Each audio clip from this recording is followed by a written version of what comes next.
passons à l'examen de vœux non rattachés.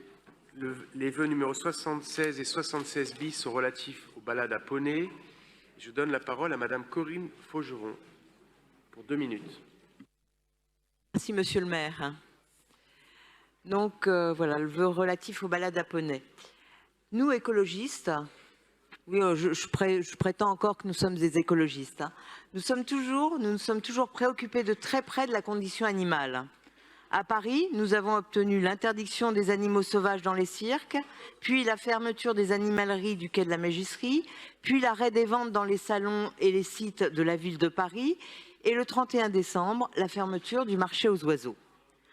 Pour les écologistes, les animaux ne sont pas des jouets, ce ne sont pas des attractions, ce ne sont pas des biens de consommation, mais des êtres doués de sensibilité, statut qui leur a été reconnu dans la loi de 2015.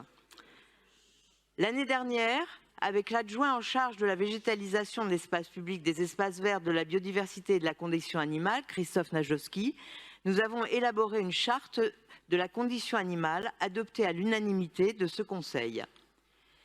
Une bonne part de cette charte est consacrée à la question des balades à poney. Les contrôles effectués au premier semestre ont fait surgir des manquements qui ont provoqué l'envoi d'un courrier rappelant leur engagement aux exploitants.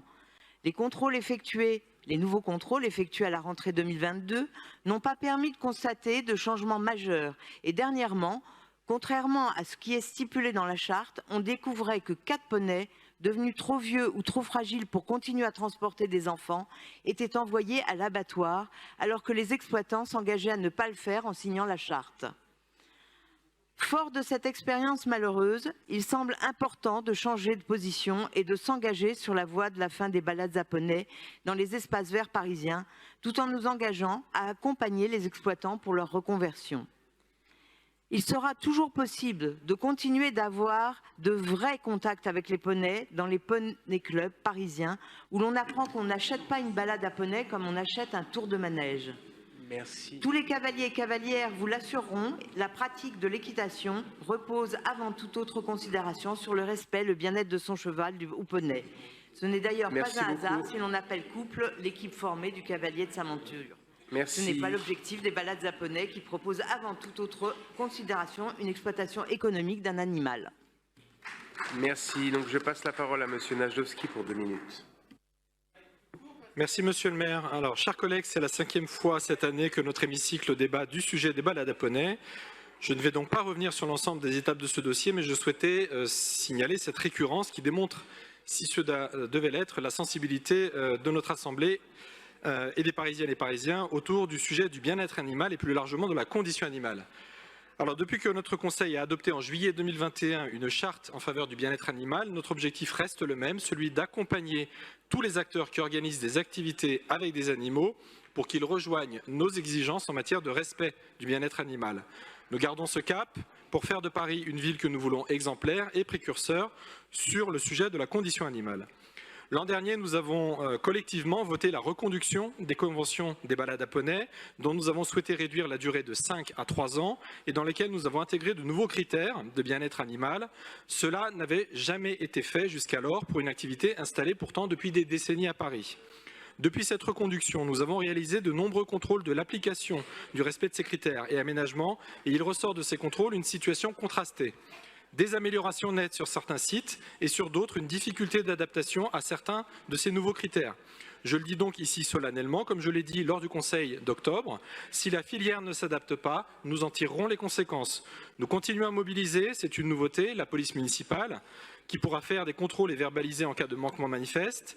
Toutefois, je le redis, ces activités ne doivent pas faire l'objet d'un débat uniquement juridique, mais politique. La question que pose ce débat n'est pas simplement celle du respect des critères de convention par les exploitants, mais plus largement de la place des animaux dans notre ville, du rapport à l'animal que nous souhaitons proposer aux Parisiennes et Parisiens, notamment les plus jeunes d'entre eux. Pour avoir ce débat sereinement, je vous donne rendez-vous au début de l'année prochaine et vous le redis, aucune question ne sera taboue. À nous d'inventer collectivement des activités qui permettent aux habitants de venir à la rencontre des animaux tout en respectant leurs conditions sur la base de ces informations et si c'est avec des engagements donc, qui sont ceux du vœu de l'exécutif. Donc je repropose le retrait du vœu au profit de celui de l'exécutif. Merci. Donc l'exécutif a déposé un vœu numéro 76 bis en réponse au vœu numéro 76. Donc est-ce que le vœu 76 est-il retiré au profit du vœu de l'exécutif?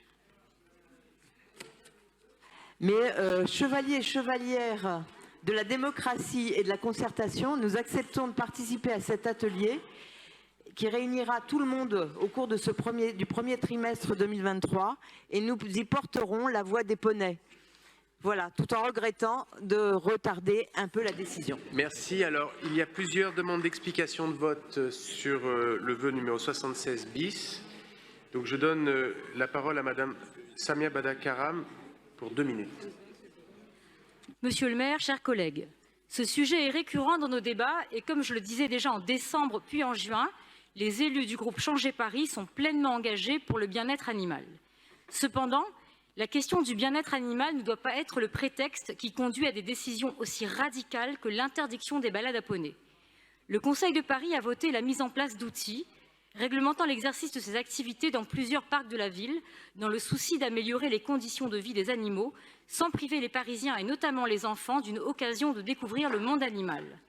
Afin de respecter la charte du bien-être animal, il serait d'ailleurs intéressant que M. Nadjovski fournisse à l'ensemble des groupes du Conseil de Paris le compte-rendu des inspections menées par la ville.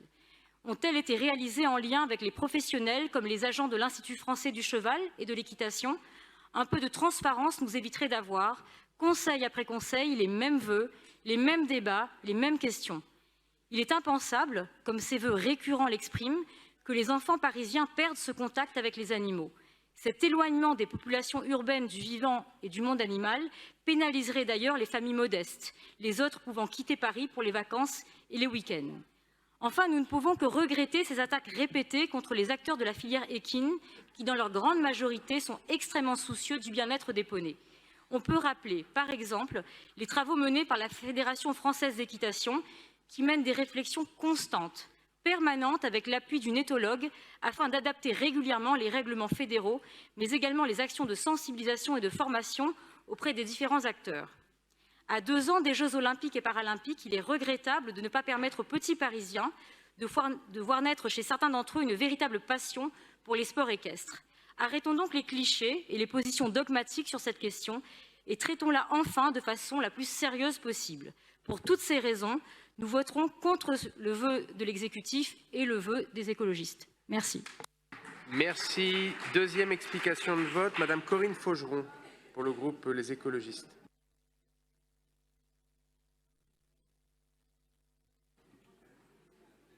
Donc elle l'a fait déjà, ok. Monsieur Bournazel. Merci beaucoup, monsieur le maire. Vous le savez, je suis très engagé sur la question du bien-être animal depuis de nombreuses années. J'ai déposé moi-même un vœu sur cette question au précédent Conseil de Paris. J'aurais d'ailleurs bien volontiers voté le vœu déposé par le groupe écologiste. Malheureusement, il a été retiré car le vœu de l'exécutif n'est pas suffisant, de l'aveu même de nombreuses associations qui s'engagent sur le sujet. Je regrette d'ailleurs que les questions du temps de transport et celui des abattoirs ne soient plus évoquées dans le vœu de l'exécutif, contrairement au vœu qui a été présenté par le groupe écologiste. Ensuite, il est question de lancement de procédures administratives à l'encontre des organisateurs concernés. Mais cela était assez flou. Nous souhaitons en connaître la date, ce qui me paraît assez normal. Dans le même esprit, vous vous engagez dans votre vœu à utiliser tous les moyens nécessaires pour faire respecter les engagements inscrits dans les conventions. Soit, très bien, mais dans quel délai? Il faut être absolument concret sur cette question. Et d'ailleurs, j'en ai une à poser. Nous sommes évidemment très engagés. Nous savons que les prestataires ne sont pas en conformité. Pourquoi attendre donc? À quoi sert donc une charte que nous avons votée à l'unanimité du bien-être animal si elle n'est pas utilisée? Donc je ne voterai pas le vœu de l'exécutif. J'aurais préféré voter celui des écologistes. Merci beaucoup. Je donne la parole à Monsieur Roger Madec. Oui, le groupe Paris en commun, naturellement, votera le vœu de l'exécutif. Il vient en réponse au vœu déposé par le groupe écologiste. Je pense qu'il n'y a pas beaucoup de différence. Et au vœu qui a été voté à l'unanimité par le conseil d'arrondissement, l'initiative du maire d'arrondissement et du groupe Paris en commun 19e. Effectivement, il y a un débat ouvert et je pense qu'il faut l'aborder sereinement, mais aujourd'hui, l'adjoint qui suit le dossier constate effectivement qu'il y a des infractions au traité de concession qui a été signé, je crois, en juin dernier, et que la charte du bien-être animal n'est pas respectée malgré plusieurs rappels. Mais il y a 3 concessionnaires, me semble-t-il, à Paris, et je pense qu'ils ne procèdent pas tous de la même manière.